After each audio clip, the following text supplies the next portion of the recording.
अब हम शुरू करने लगे हैं the lags associated with the adjustments in monetary and fiscal policy. ठीक है, चूँकि हम लोग मॉनेटरी इकोनॉमिक्स कर रहे हैं तो हम मॉनेटरी पॉलिसी से इस चीज़ को सीखेंगे और फिस्कल पॉलिसी को बराए नाम सा डिस्कस कर लेंगे। ठीक है, तो अब मैं वक्त के साथ साथ एक्सप्लेन करती रहूँगी कि इसमें क्या क्या है और हम लोग इसको किस तरीके से लेके चलेंगे और हर एक पार्ट में कौन कौन से वेरिएबल्स जो हैं वो आते हैं। ठीक है, जैसे जैसे आप शुरू करेंगे वैसे वैसे आप लोगों को एक्सप्लेन करते रहेंगे। ठीक है, अब मैंने जो है ये टेबल एक आप लोगों के सामने बना दी। मेजरली 3 लेग्स हैं। लेग्स यानी कि टाइम पीरियड्स जिसके अंदर आपका जो है प्रोसेस होके एक मॉनेटरी पॉलिसी जो है वो अफेक्ट होती है एक्शन नीडेड से लेके अफेक्ट ऑन आउटपुट तक। यानी कि हम क्या देखते हैं कि अगर आप लोगों को एक थोड़ा सा रफली से एक्सप्लेन कर देती हूँ IS और LM से। ठीक है, क्या होता है ये IS ये LM। ठीक है, सिंपल लेके चलिए। फिलहाल में किसी वजह से अनसर्टेनिटी हो गई, IS आगे बढ़ गया या पीछे हो गया। ठीक है, हम लोग यहाँ थे पॉइंट 1 पे, पॉइंट 2 पे चले गए। अब वापस इंटरेस्ट रेट को मेंटेन करना है या मनी सप्लाई को मेंटेन करना है, मॉनेटरी पॉलिसी कम करनी ज़्यादा करनी है, ये सब कुछ डिसीजन होता है। हम लोग तो इस तरीके से ग्राफ्स बनाते हैं, विद इन 2 to 3 मिनट्स हमने अपना सारा का सारा सोल्यूशन शो कर दिया, मगर इन रियल वर्ल्ड वो 2 से 3 मिनट्स का नहीं होता है। इस चीज़ के पीछे पूरा एक प्रोसेस होता है मॉनेटरी पॉलिसी का। ठीक, तो वो मॉनेटरी पॉलिसी के पीछे कौन कौन से लैग्स हैं और कितना टाइम पीरियड लग जाता है और क्या है वो सब इसके अंदर हम लोग डिस्कस करेंगे। ठीक है जी, तो मेजॉरिटी में मेजर या 3 में बोलूँगी। मेजर जो हैं वो 3 लैग्स हैं, inside lag, intermediate lag, outside lag. ठीक है, इनसाइड लैग और आउटसाइड लैग जो है इनके अंदर 2 मज़ीद माइनर पार्ट्स हैं। इंटरमीडिएट लैग के अंदर ऐसा कुछ नहीं। अब जैसे जैसे हम इसको करेंगे वैसे वैसे मैं आपको एक्सप्लेन करती रहती हूँ। ठीक है, एक मैंने आपको जो है छोटी सी बुनियाद पे IS-LM का एक कर्व मैंने बना दिया है ताकि अगर ज़रूरत पड़ेगी तो मैं उससे लिंक करके आप लोगों को एक्सप्लेन कर दूँ। ठीक है, रेकग्नाइजेशन लैग। ठीक है, यानी कि नाम से जाहिर हो रहा है रेकग्नाइजेशन, यानी कि रिकग्नाइज हो रहा है, यानी कि एक्शन नीडेड और नीड रिकग्नाइज्ड। ठीक है, यानी कि अब इसमें कहाँ है, इसमें प्रॉब्लम आ रही है आपकी एक्शन नीडेड और वो जो नीड अब बन गई है उसको रिकग्नाइज कर लिया गया है। ठीक है, यानी कि मैं आपको समझाती हूँ यहाँ से। ये देखिए मैं लेकर आती हूँ उसको, एग्जाम्पल दे रही हूँ मैं IS-LM की फ़िलहाल। ठीक है, अनसर्टेनिटी की एग्जाम्पल दे रही हूँ मैं। जैसे कि ये जो है ये IS यहाँ था, फिर ये IS डैश हो गया। ठीक है, यहाँ से यहाँ की मूवमेंट हो गई। इसके बाद अब यहाँ पे आने के बाद इस चीज़ को रियलाइज़ करना कि ये हो गया, अब इस अनसर्टेनिटी हो गई है, अब इसको सही करना है। ठीक है, तो ये जो अनसर्टेनिटी रिकग्नाइज हो गई है ना, ये यहाँ पे आएगा। ठीक है, तो यहाँ पे मैं लिख रही हूँ अनसर्टेनिटी रिकग्नाइज्ड। उम्मीद करती हूँ इससे आप लोगों को अंदाज़ा हो जाएगा कि मैं क्या कहना चाह रही हूँ। ठीक है, इस वजह से मैंने ये टेबल जो ग्राफ है यहाँ पे बनाया। ठीक है, तो रिकग्नाइजेशन लैग ये हो गया। एडमिनिस्ट्रेशन लैग यानी कि रिकग्नाइज जब पहचान लिया कि अब सही करने की ज़रूरत आ गई है, और एक्शन टेकन इसके दरमियान का जो, अब इसके दरमियान में एक बहुत बड़ी चीज़ आती वो आती है डाटा का काम। अनसर्टेनिटी रिकग्नाइज हो गई, ये हमें पता कैसे चलेगा। हम अब हर वक्त हर जगह ये ग्राफ्स थोड़ी चल रहे होते हैं, यहाँ पे नीड होती है डाटा की। ठीक है, डाटा को जो है उन्होंने इकट्ठा कर लिया है, या डाटा को जब चेकिंग हो गई तो उससे पता चला कि एक अनसर्टेनिटी है जो कि आपके मार्केट के अंदर आ गई है। ठीक है, अब उस डाटा को चेक कर लिया। ठीक है, डाटा पूरा का पूरा इकट्ठा हो गया, सब हो गया, डाटा जो है वो आपके हाथ में आ गया।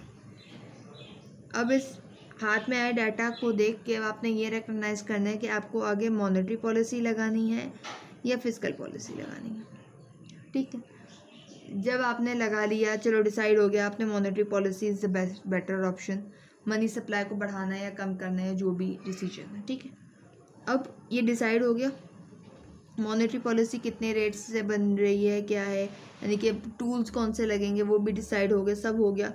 और वो जो भी डिसाइड हुआ वो एक्शन आपने बता दिया, यानी कि पॉलिसी जो है यहाँ पे अनाउंस हो गई सब। यानी डाटा से लेके डाटा आपके हाथ में आया, फिर पॉलिसी कौन सी इफेक्टिव रहेगी, सारे कुछ के साथ पॉलिसी अनाउंसमेंट तक का जो सफ़र है वो आपके पास एडमिनिस्ट्रेशन रहेगा। तो इनसाइड लेग कहाँ से कहाँ तक का हुआ, यानी कि अनसर्टेनिटी जो है वो रिकग्नाइज्ड हुई है। पहले तो अनसर्टेनिटी हुई है, ये पता चला, डाटा चेक हो गया, उससे लेके जब तक पॉलिसी अनाउंस नहीं होगी तब तक का काम। ठीक है, अब यहाँ पे हम कौन सी वाली पॉलिसी क्या लेके चल रहे हैं, हम लेके चल रहे हैं मॉनेटरी पॉलिसी। ठीक है, अब आगे ये तो हो गया इनसाइड लेग, यानी कि इनसाइड लेग कौन सा, अगर हम लोग बात कर रहे हैं मॉनेटरी पॉलिसी की तो सेंट्रल बैंक। तो ये सारा काम तो हो गया वो जो कि सेंट्रल बैंक के अंदर जो है डाटा के साथ करके पूरी पॉलिसी की अनाउंसमेंट होगी।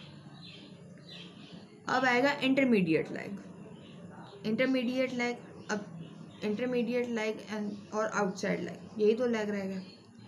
तो जो मॉनेटरी पॉलिसी है वो इंटरेस्ट रेट पे जो इफेक्ट डालती है, फिर आता है आउटपुट पे, और आउटपुट किससे लिंक होता है, हम हाउस होल्ड लेवल से। सेंट्रल बैंक जो फैसले करती है वो हम तक कहाँ से पहुँचते हैं, हम तक पहुँचते हैं कमर्शियल बैंक से। ठीक है, तो ये जो इंटरमीडिएट लेग है ये बेसिकली आपका टच कर रहा होगा कमर्शियल बैंक। अब कमर्शियल बैंक पॉलिसी जो यहाँ अनाउंस हुई है वो यहाँ पे जो है अब वो लाएगी एक्शन टेकन और effects on interest rate and credit conditions, यानी कि जो पॉलिसी अनाउंस हुई है या जो इनका टारगेट है उस हिसाब से कि उस टारगेट को अचीव किया जाए, ऐसे इंटरेस्ट रेट और क्रेडिट की कंडीशंस बनेंगी। जैसे कि आजकल एक नया जो चल रहा है, लेटेस्ट जो चल रहा है हमारे कंस्ट्रक्शन को प्रमोट करने का। ठीक है, तो उसमें क्या हो रहा है कि हमारे पास इंटरेस्ट रेट जो है वो ऑन बिल्डिंग न्यू हाउसेस, या आपके पास प्लॉट है तो प्लॉट के ऊपर बिल्डअप करने के लिए जो है उसका इंटरेस्ट रेट जो है वो कम कर दिया गया, और जो आपको उधार लेना है उसकी कंडीशंस भी बहुत आसान है। ठीक है, उनका मकसद क्या है, वो चाहते क्या है कि क्या आउटपुट बढ़ जाए और ये हो जाए, वो तो होगा। उसके अलावा आपकी कंस्ट्रक्शन से जो है इस वक्त वो एम्प्लॉयमेंट जनरेट करने की कोशिश कर रहे हैं, ताकि इस कोरोना के टाइम पीरियड के अंदर हमारा जो सबसे लो या अनस्किल्ड लेबर जो है ना, जो मज़दूरों का तबका है, वो वेल ऑफ हो सके। क्योंकि एट दी एंड घरों को बनाने के अंदर सीमेंट फैक्ट्री तो चलेगी, मगर उस सीमेंट को और रेत को मिला के ईंटों के अंदर भरना कैसे, ये तो मज़दूर देखेगा ना, ये मज़दूर का काम है। तो टारगेट क्या है एट दी एंड, जो आजकल चल रहा है इस क्रेडिट और इसके, हमारा मज़दूर तबका जो है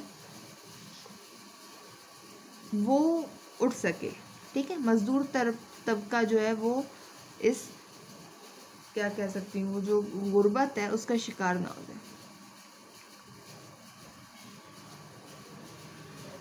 ठीक है, अब ये तो चाहते तो डोनेशन देके भी किया जा सकता था, मगर डोनेशन देने का मतलब ये है कि आप मज़ीद फ़कीर पैदा कर रहे हैं, तो मच बेटर कि आप उनको एम्प्लॉयमेंट देते हैं, फ़कीर भी पैदा नहीं होंगे और मेहनत कश भी आपके पास रहेंगे। ठीक है, तो अब उम्मीद करती हूँ एग्जाम्पल जो मैंने दी थोड़ा क्लियर हुआ होगा कि अब क्या है, इंटरेस्ट रेट उस हिसाब से फ्लक्चुएट चेंज होगा। ठीक है, यानी कि अगर मनी सप्लाई बढ़ाई है तो इंटरेस्ट रेट कम हो जाएगा। ठीक है, इंटरेस्ट रेट कम होगा, क्रेडिट कंडीशन उस हिसाब से ढाली जाएंगी। ठीक है, अब ये चीज़ कमर्शियल बैंक में आ गई कि अब आपने जो लोन देना है उसका इंटरेस्ट रेट कम हो गया। ठीक है, अब ये चीज़ बात फैलेगी। अब हम आ गए इंटरमीडिएट लेग, हो गया ख़त्म। कमर्शियल बैंक ने अनाउंस कर दिया कि इंटरेस्ट रेट जो है कम हो गए हैं, मनी सप्लाई बढ़ गई थी, या जो भी है इंटरेस्ट रेट कम हो गए हैं लोन्स पे, तो अब आप लोग लोन लेना चाहें तो आप लोग क्रेडिट ले सकते हैं, कंडीशंस भी आसान हो गई।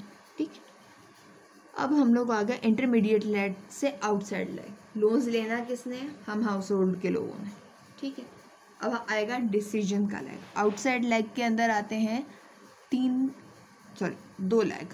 द थर्ड लेग के अंदर भी दो माइनर लेग है, एक है डिसीजन लेग, दूसरा है प्रोडक्शन लेग। अब ये जो इफ़ेक्ट आया इंटरेस्ट रेट पे, और जो अब हम लोग अपनी स्पेंडिंग का डिसीजन करेंगे वो होगा डिसीजन का लेग। मतलब ये हमें मालूम पड़ गया कि भाई इंटरेस्ट रेट कम हो गया, कंस्ट्रक्शन हो सकती है, अगर उधार लेके हम लोग अपना घर बना लें, अपॉर्चुनिटी अच्छी है, बाद में पता नहीं इंटरेस्ट रेट अगर बढ़ गया तो।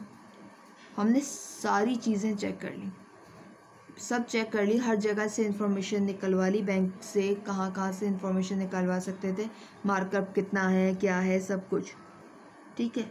यानी कि हमारा जो है वो जो हम लोग लोन लेने की बात कर रहे हैं, अभी हम लोग कर रहे थे, जैसे मैंने भी आपको एग्जांपल दी है जो रिसेंटली चल रही है कि कंस्ट्रक्शन के लिए जो है वो लोन्स दिए जा रहे हैं, तो उस मामले में बात करेंगे। अब जैसे लोगों को, बहुत सारे लोगों से हो सकता है आपने सुना कि इंटरेस्ट रेट कम है, अगर आप घर अपना बनाना चाहते हैं और आपकी तनख्वाह का रेंज ये है तो आपको अगर आप लोगों की तनख्वाह जो है वो आप लोग माहाना तौर पे 6 से 7 हज़ार तक की पेमेंट कर सकते हैं, तो आपको 10 लाख का जो है वो लोन मिल सकता है बआसानी, और आप हर महीने दे दो, ये टोटल बनेगा हर मार्कअप आप सबके साथ मिला के, और आप अपना घर बिल्डअप कर लो, और उससे बिग डील, ठीक है। तो ये जो है ना, अब आपने ये सारी की सारी इन्फॉर्मेशन निकलवा ली, अब आपने फिर ये देखा कि आप क्या ऑन मंथली बेसिस ये अफोर्ड कर सकते हो। अगर आप ये अफोर्ड कर सकते हो तो आपके स्पेंडिंग का डिसीजन पे फ़र्क आया, सही है ना। जाहिर सी बात है, जो पहले आप लोग 6-7 हज़ार रुपये सेव कर लेते थे या कहीं और खर्चा हो रहा होता था, अब अपने उन खर्चों को रोक के किनारा करके आपने दूसरी जगह खर्चे करने शुरू किए, ठीक है। फिर स्पेंडिंग लेग से क्या होगा, आगे हम लोग चलेंगे प्रोडक्शन लेग पे, यानी कि स्पेंडिंग लेग्स के डिफरेंस से क्या होगा, आउटपुट पे इफेक्ट आएगा, ठीक है। मैं एक मिनट आके explain करती हूँ।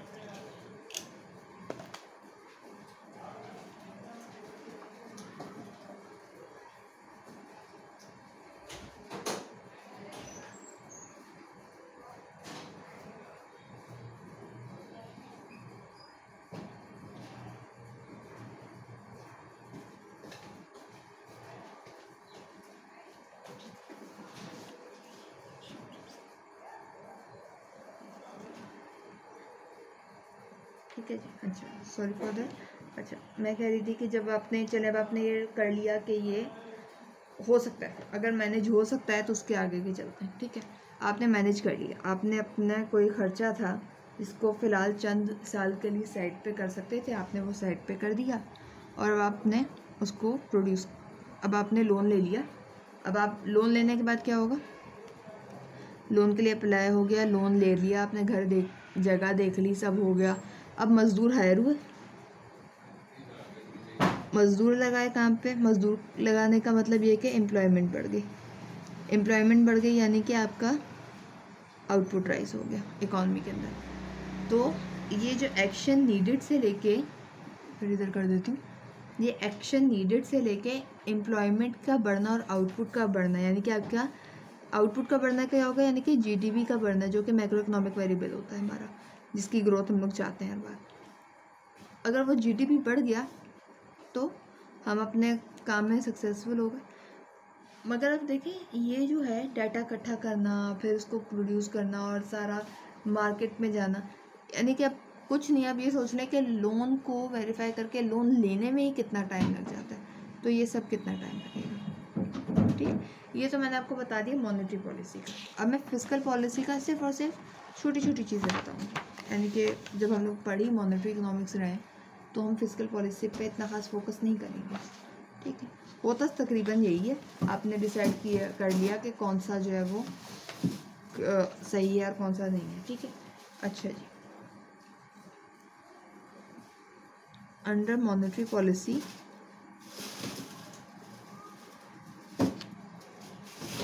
ठीक है,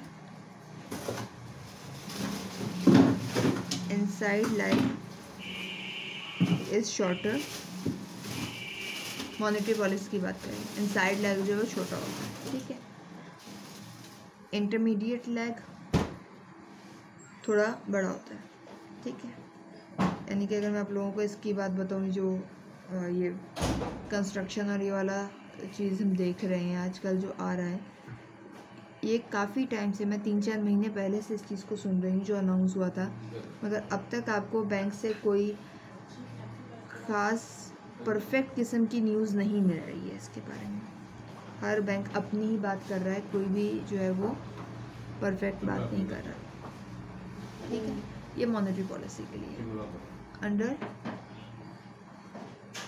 फिस्कल पॉलिसी ये बिल्कुल एग्जैक्ट इसके ऑपोजिट हो जाएगा, इनसाइड लैग जो है वो